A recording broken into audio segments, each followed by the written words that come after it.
Clearly, they are well aware that we are out here and are well aware that it is a peaceful assembly.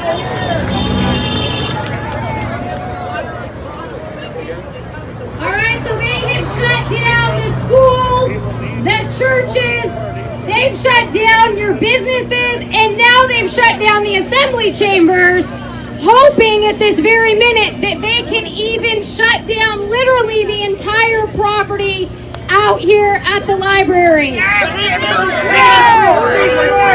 them who paid for this property. Open up Anchorage!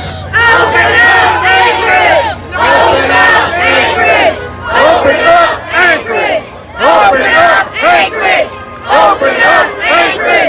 Open up Anchorage! Open up Anchorage! Open up Anchorage! Open up Anchorage! Open up Anchorage! Open up Anchorage! On projects like this. There's also a parcel on L Street. Chair, I have a point of order. Sure. No offense to Mike Abbott, but why is he in here testifying? He is not allowed to do that. Thank you, Ms. Allard. So I do not believe that Mr. Abbott is testifying. He is answering a question posed by an assembly member. So he was allowed in the building even though the public wasn't, and I couldn't have called any experts in?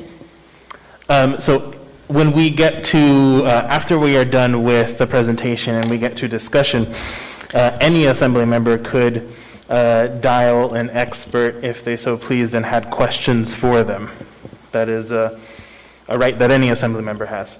And you publicly said no public testimony. Nobody could come in here, but Mike Abbott's allowed to come in here and testify for the administration. I just want to clarify that because the whole public was told they weren't allowed to come in. Sure. Thank you for the question, Ms. Allard. So again, I will reiterate, this is not public testimony. This is a question, but I'll go ahead and... Let us in! Let us in! Let us in! Let us in! Let us in! Let us in! Let us in! Let us in! Let us in! Let us in! Let us in! Let us in! Let us in! Let us in! Let us in! Let us in!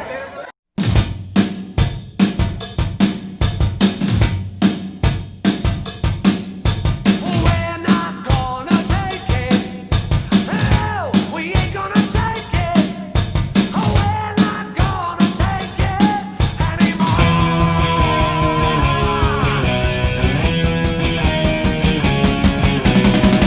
We've got the right to choose it.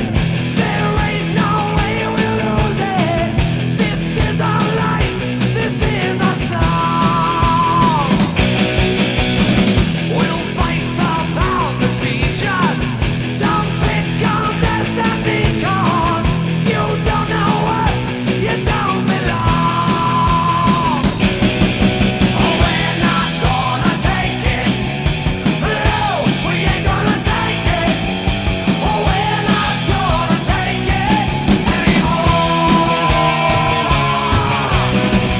Oh, you're so condescending. Your goal is never ending. We don't want no. Do not have the luxury of later. We have the necessity of now. We do not have the luxury of later because we have a COVID pandemic. We have to spend these resources by the end of the year. Okay. So then I'm going to go back to what you just said that needs to be spent. Technically, the money doesn't need to be spent. We could reimburse it and put it back to the federal government so that the taxpayers aren't holding the bag for additional funds. Is that correct? Through the chair, I'm actually not understanding your question. As a federal government, if you do not spend all the money by its deadline, you can return the money, unused amounts, back to the federal government. Correct? Through the chair, absolutely. If we don't spend the money, not only can we return it to the federal government, we must return it to the federal government. Follow up, please. Last one, and then I'll go to Mr. Constant. So I have two. So one, we're This not will be being your good last one, Ms. Allard. I have two. We have we're not being good stewards of the funds, and two, we didn't actually have a fiscal plan before COVID-19. You don't need to answer. I'm kind of miffed that we're sitting up here discussing this when that neighborhood and that community have clearly spoken, and this is in Midtown, and to completely disregard what the community has come out in full force and has suggested and said, I can't believe the Assembly members aren't even listening to them. We don't know better than our community. They know what we know, and we all need to work together. To push this forward is irresponsible. Thank you. Thank you.